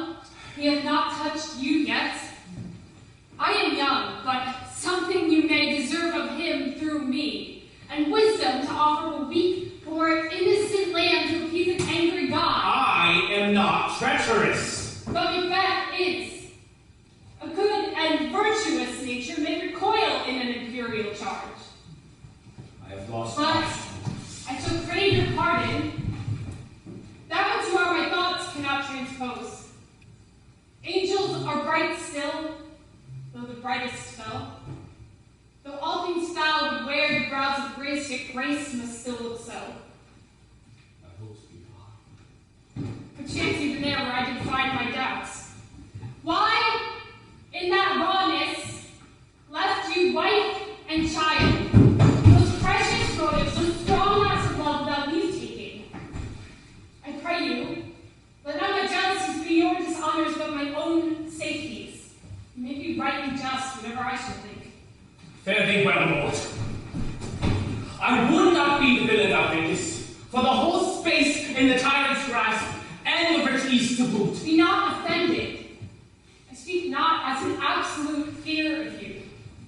I think our country sinks beneath the yoke. It weeps, it bleeds, and each new day a gash is added to her wounds.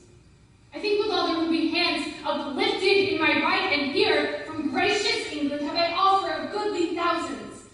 But for all this, when I should tread upon the tyrant's head or wear it on my sword, yet my poor country shall have more vices than it had before, more suffer and more sundry ways than ever by him that shall succeed. And what should he be? It is myself I need, in whom I know all the particulars of vice, so grafted that when it shall be opened, black Macbeth will seem as pure as snow, and the poor state esteem him as a lamb being prepared with my confideless heart. Not in the legions of horrid hell can come a devil more damned in evils to top Macbeth. I grant him bloody, luxurious, avaricious, false, deceitful, sudden, malicious, snatching of every sin that has a name, but there is no bottom, none, in my voluptuousness. Your wives, your daughters, your matrons, and your maids could not fill up the cistern of my lust. Better Macbeth than such a one to reign. Boundless intemperance in nature is a tyranny, and hath been the untimely emptying of the happy throne, and the fall of many kings. But do not fear to convey your pleasures in a spacious plenty, and yet seem cold. The time you may so hoodwinked. We have willing dames enough. There cannot be that vulturing to devour so many as will greatness dedicate themselves, finding so inclined. With this there grows in my most ill-composed affections such a stanchless avarice that were I king, I should cut off the nobles for their land, desiring his jewels, this other's house, destroying them for wealth. This avarice sticks deeper, grows with more pernicious root than summer-seeming lust, and hath been the sword of our slain king. Do not fear, Scotland hath poisons that fill up your will of your mere own. All of these are portable, with other graces weighed. But I have none.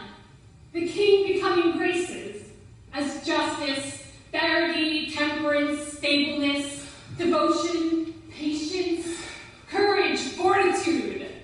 I have no relish of them, but abound in the division of each several crime, acting it many ways. Nay, had I power, I should pour the sweet milk of concord into hell, uproar the universal peace, confound all unity on earth.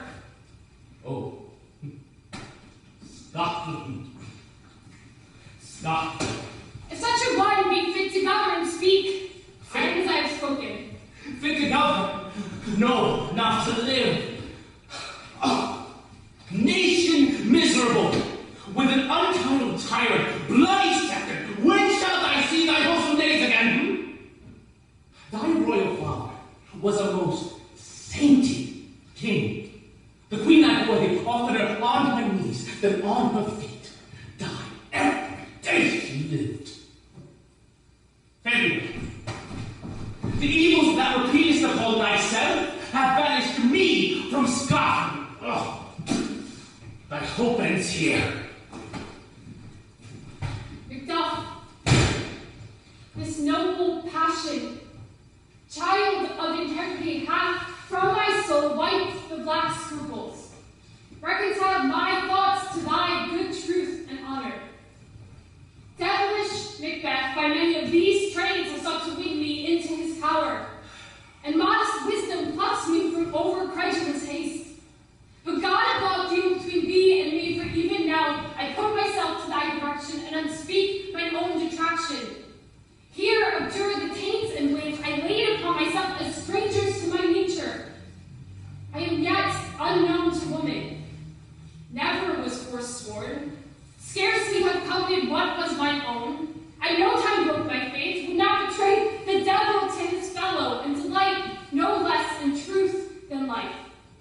welcome and unwelcome things at once. That's hard to reconcile.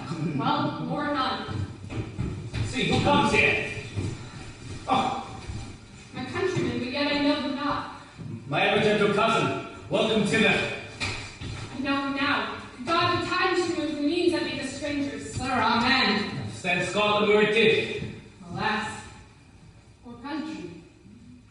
Almost afraid to know itself. It cannot be called our mother, but our grave, where nothing, but who knows nothing, is once seen to smile, where sighs and groans and shrieks that rend the air are made, not marked, where violent sorrow seems a modern ecstasy. The dead man's knell is there, scarce asked for who, and good men's lives expire before flowers in their caps. Oh, relation. Too nice and yet too true. What is the newest grief? That of an hour's age doth hiss the speaker. Each minute teems a new one. How does my wife? Why, well. And all my children? Well, too. The tyrant has not battled at their peace. No, they were well at peace when I did leave them. Be not a niggard of your speech. How goes it? When I came hither to transport the tidings, which I have heavily borne therein, we heard of many worthy fellows that were out, which was, to my belief, witness throughout it, for that I saw the tyrant's power afoot. Now is the time of help. Your eye in Scotland would create soldiers, make our women fight to dock their dire distresses. Be it your comfort. We are coming thither. Gracious England hath lent us good Seward and 10,000 men. An older and a better soldier, none that Christendom gives out. What I could answer, this comfort with the like. But I have words that would be howled out in the desert air where hearing should not latch them. What concern they? General cause, or was it a fee grief due to some single breast? No mind that's honest, but in it shares some woe, though the main part pertains to you alone. If it be mine, keep it not from me. Quickly let me have Let it. not your ears despise my tongue forever, which shall possess them with the heaviest sound that ever yet they heard. I guess that. Your castle is surprised, your wife and babes savagely slaughtered. To relate the matter, for on the quarry of these murdered deer to add the death of you. Merciful heaven, what man, ne'er clear hat upon your brows, gives sorrow words. The grief that does not speak whispers the awkward heart and bids it break. My children too. Wife, children, servants, all that could be found.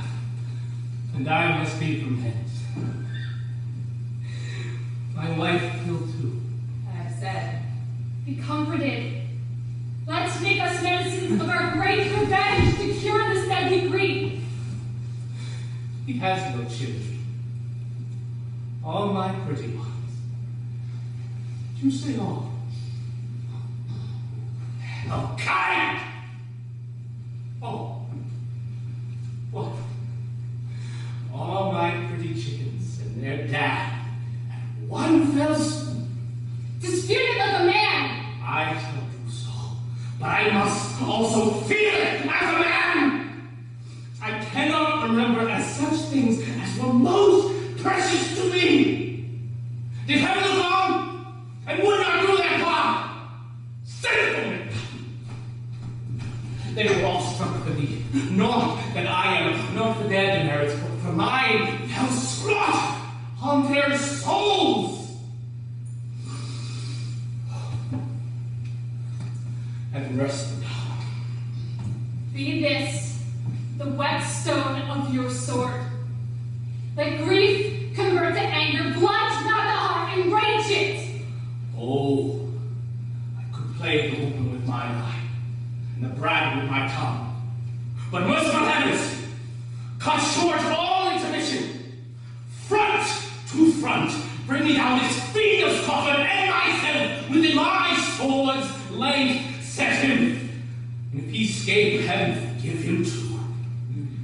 tomb ghost manly. Come, go we to the king. Our power is ready, our lack is nothing but our leave. Macbeth is ripe for shaking, and the powers above put on their instruments. Receive what cheer you may. The night is long that never finds the day.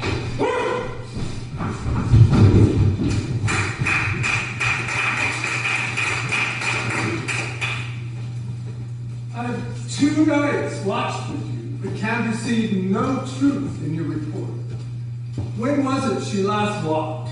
Since His Majesty went into the field, I have seen her rise from her bed, throw her nightgown upon her, unlock her closet, take forth paper, fold it, write upon it, read it, afterwards seal it, and then again return to bed.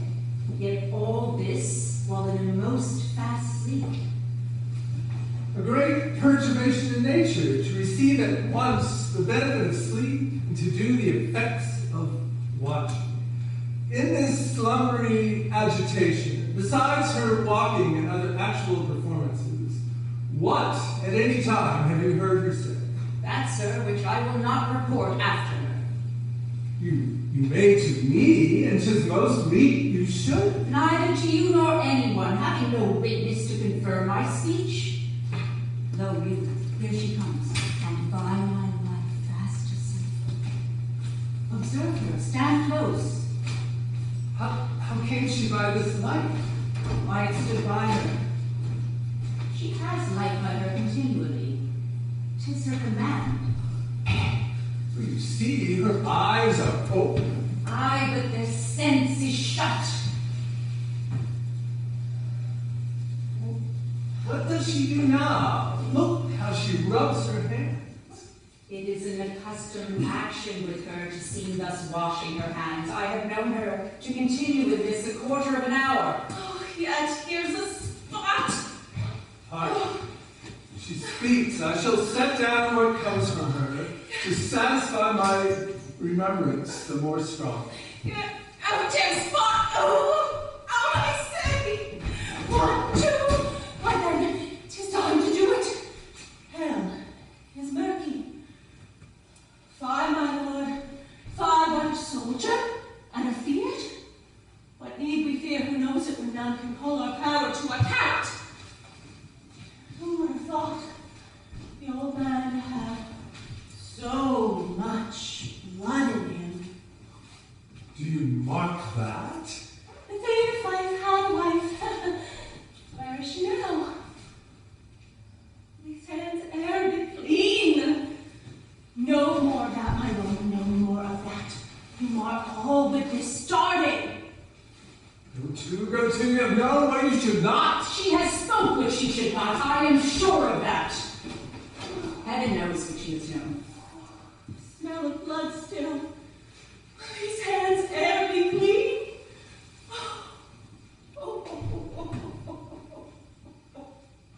What a sigh is there. The heart is sorely charged. I would not have such a heart in my bosom for the dignity of the whole body. Well, well, well. Pray God it be, sir. This disease is beyond my practice. Yet I have known those who have walked in their sleep, who died holily in their beds. Wash your hands. Put on your nightgown. Be not so pale. I tell you, Ben was buried. He cannot come out of his grave. Even so? To bed. To bed. I hear a knocking at the gate. Come. Come. Come. Give me your hand. What's done cannot be undone. To bed. To bed. To bed. Will she go down to bed? Directly. Foul whisperings are abroad. Unnatural deeds do breed unnatural troubles. Infected minds to their death pillows will discharge their secrets. More need she the divine than the physician.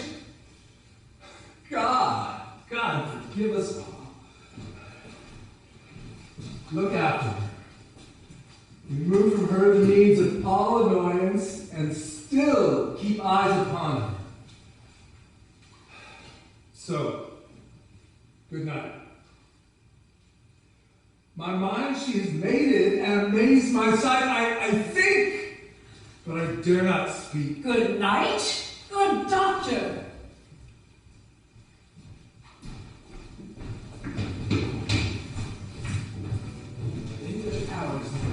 Donalbain Malcolm, because almost Seward was good Macduff. Avengers burning. There, brother, what shall we meet them? Not be they are coming. Who knows if Donalbain be with his brother? Certain, sir, I am not. I am a file of all the gentry. There is Seward's son, and many unwrong youths that even now protest their first manhood. What does the tyrant? Great Duncan's name strongly fortifies. Some say he is mad, others that lesser hate him do call it valiant fury. But for certain, you cannot buckle his distempered laws within belt of law. Now does he feel his secret murder sticking on his hands. Now minutely revolts, upbraid his faith breach. Those he commands move only in command, nothing in love. Who then Now shall... does he feel his title hang loose about him, like a giant's robe upon a dwarfish thief.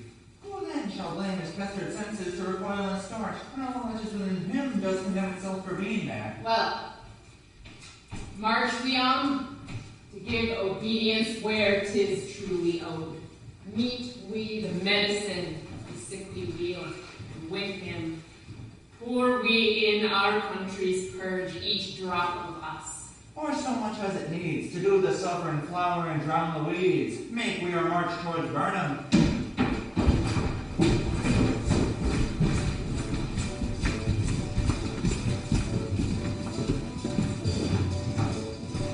Bring me no more reports. Let them fly all. Till Burnham forest removed to Duncan's I cannot taint with fear. What's the boy, Malcolm? Was he not born of woman? The spirits that pronounce all mortal consequences have pronounced me thus. Fear not, Macbeth. No man of woman born shall e'er have power upon thee. Then fly, false fames, and mingle with the English epicures. The mind I sway by, and the heart I bear, shall never sag with doubt, nor shake with fear.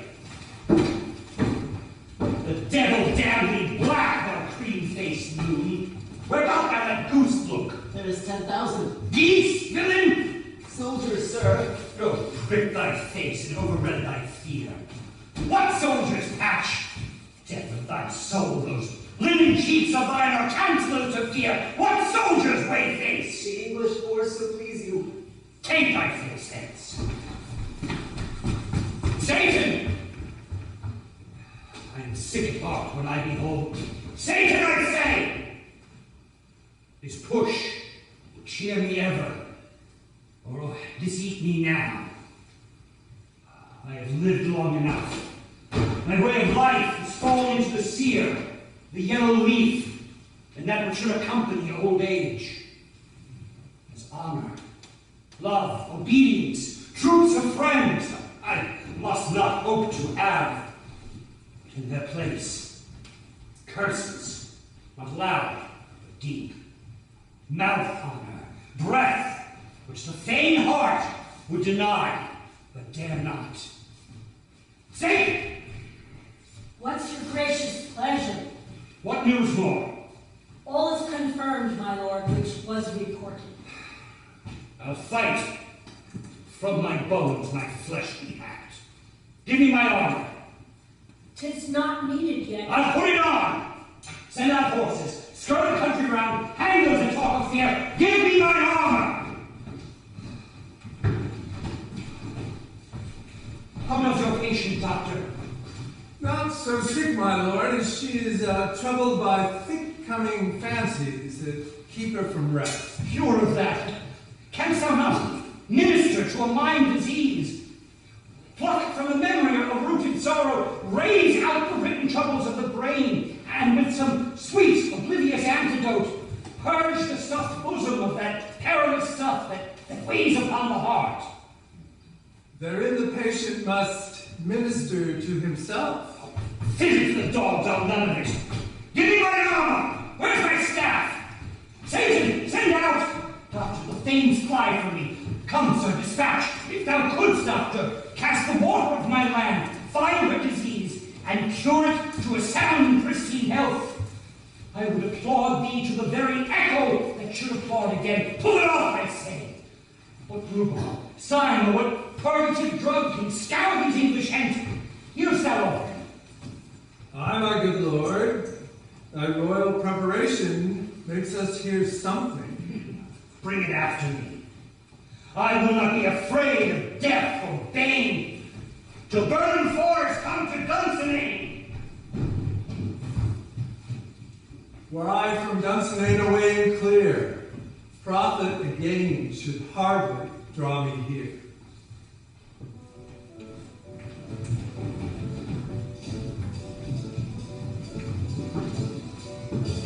Cousins, I hope the days of your Canada chambers will be safe. We don't need nothing. What wood is this before us? We're going to burn them. Let every soldier hew him down a bough, and bear it before him. Thereby shall we shadow the numbers of our hosts and make discovery ere the report of us. It shall be done. We learn no other but the confident tyrant. Keep still in Dunsinane, and will endure our setting down before it. This is main hope, for where there is advantage to be given both more and less have given him the revolt, and none serve with him but constrained things whose hearts are absent too. Let our just censures attend the true event, and put we on industrious soldiership. The time approaches that will with due decision make us know what we shall say we have and what we owe. Thoughts speculative, their unsure hopes relate, but certain issues strokes must arbitrate, towards which advance the war.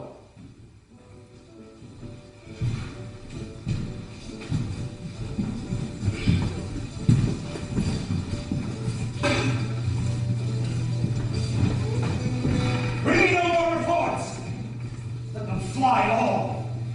To Vernon Forest, remove to Dunsinane. Oh. Here, hush. Our castle strength will laugh at siege to scorn. Here let them lie, till famine and the ague eat them up. Were they not forced with those that should be ours, we would have met them dare, beard to beard, and beat them backward home. What is that noise? It is the cry of women, my lord. Almost forgot the taste of fears. The time had been, my senses would have cooled to hear a night shriek.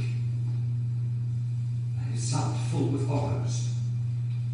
Direness, familiar to my slaughterous thoughts, cannot soon stop me. Wherefore must I cry?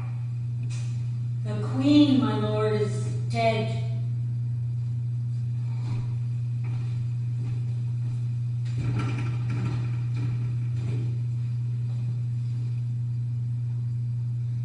Die hereafter. Would have been the time for such a word. Tomorrow, and tomorrow, and tomorrow beats in this petty pace from day to day to the last syllable of recording time. And all our yesterdays have lighted fools the way to dusty death. Out, brief candle. Life but a walking shadow, a poor player who struts and frets his hour upon the stage, and then is heard. No more. It is a tale told by an idiot, full of sound and fury, signifying nothing.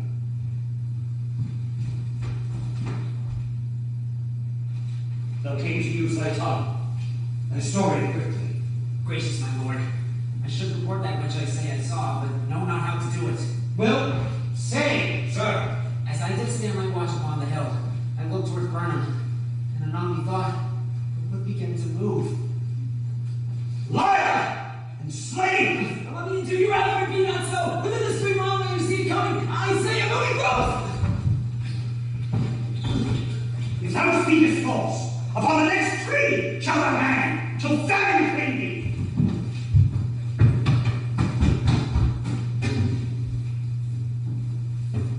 If thy speech is sooth, I care not if thou dost for me this much.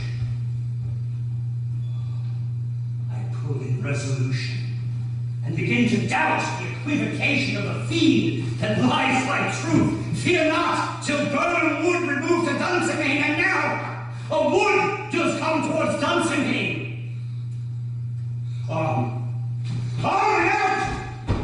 If this which she avouches does appear, there is no flying hence nor how tarrying here.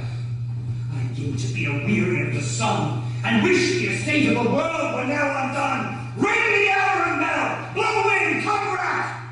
At least we'll die with harness on our back.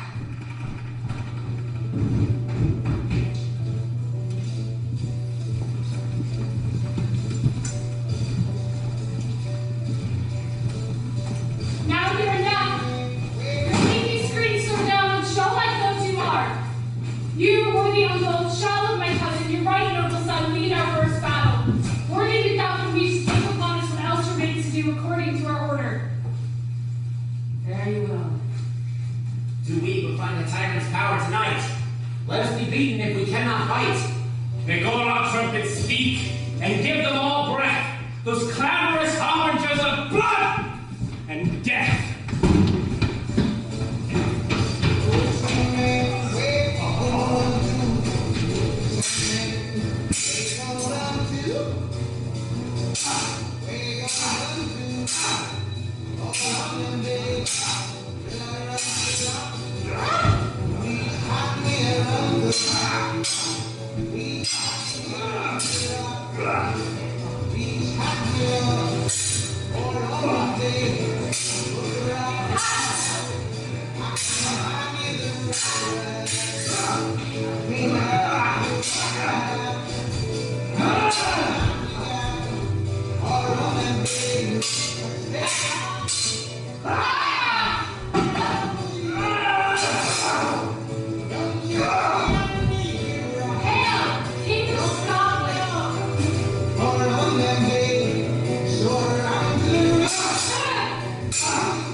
What is thy name?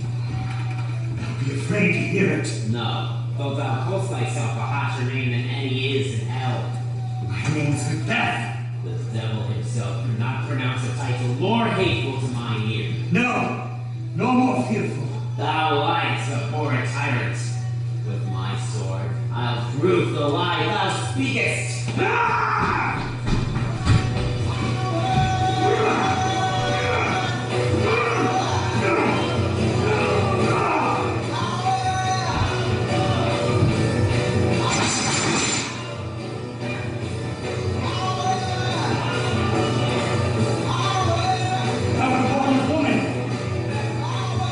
Swords in the firelight, weapons laughed to scorn, brandished by men of a woman born.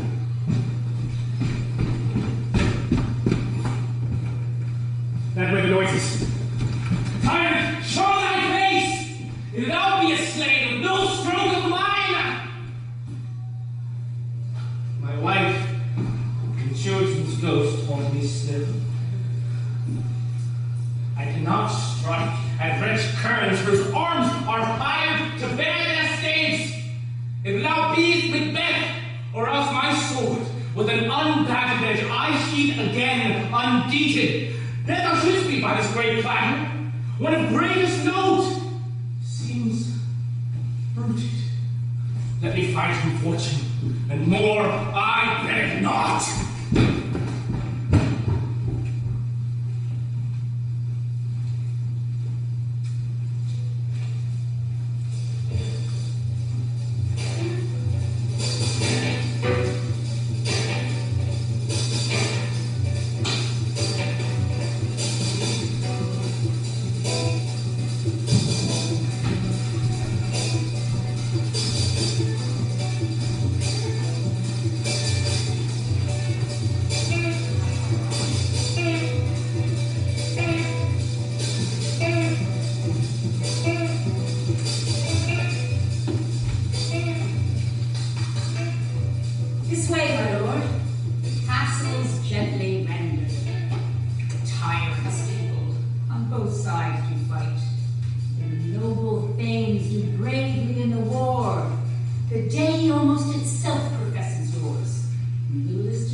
Why should I play the Roman fool and die on mine own sword?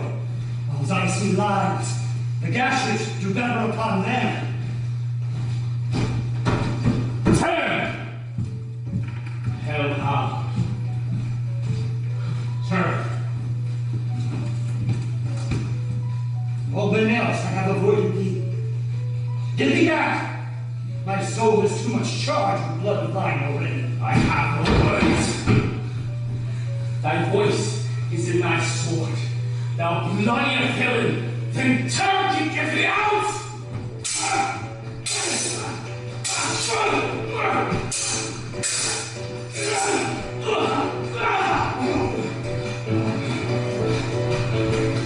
Thou losest labor. As easy mayst thou the entrenchant air with thy sword and press.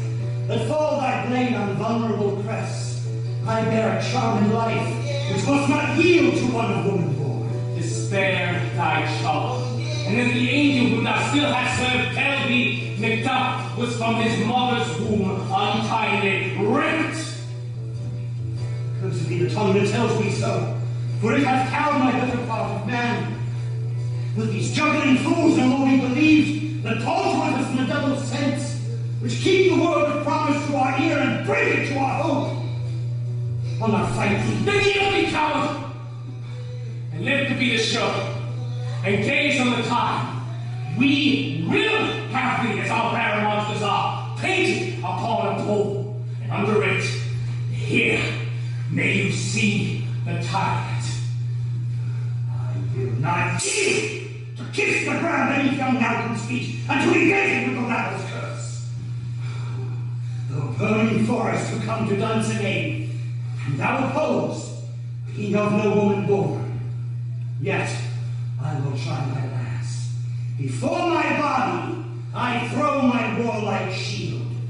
Lay on, Macduff, and damn be him that first cries, hold! Enough!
but till he was a man, no sooner had his prowess confirmed. Like a man, he died. Then he is dead? Aye, and brought off the field. Your cause of sorrow must not be measured by his worth, for then it hath no end. Had his hurts before? Aye, on the front. Why then God's soldier be he. Had I as many sons as I have heirs, I would not wish them to a fairer death. And so his knell is known. He's worth more sorrow, and that must spend for him. He's worth no more. They say he parted well and paid his score, and so God be with him. Here comes your comfort. Hail, King, for so thou art. Behold, where stands the usurper's cursed head. The time is free. Hail, King of Scotland! Hail, King of Scotland!